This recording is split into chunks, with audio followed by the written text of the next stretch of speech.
पाकिस्तान नुआ drama champions trophy duty करने को मना करिबारु 100 पुलिस कर्मी बहिष्कृत। पाकिस्तान दीर्घ 27 वर्ष पर आईसीसी चैंपियंस ट्रॉफी आयोजन करुछि, किंतु टूर्नामेंट आरंभरू विवाद रे रहिछि। पाकिस्तान रो पंजाब प्रांतरू 100 रु अधिक पुलिस कर्मी को बहिष्कृत करा जायछि। एमाने चैंपियंस ट्रॉफी ड्यूटी करने को मना करिबारु एभली पदक्षेप निया जायतिबा कुहा जाउछि। बहिष्कृत पुलिस कर्मी को बारंबार ड्यूटी गायब होई जायथिले।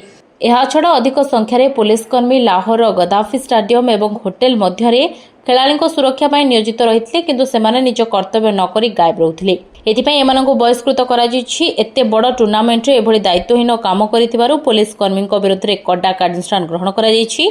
तेबे काहेकि पुलिसकर्मी ड्यूटी करबा को मना करथिले ताहा जणा पड़ि नाही। लाहौर गद्दाफी स्टाडियम रे ऑस्ट्रेलिया और इंग्लैंड मध्य खेला जायतिबा मैच रे जने युवक भारतीय पताका उड़ाउथवा देखा मिलता। सुरक्षाकर्मी माने युवकों पाखक डाकी तांको कलर धरी ताकू सीट्रु उठाई नहीं। यापर से पोशाक को धरी बाहर को टाणी नहीं जाते।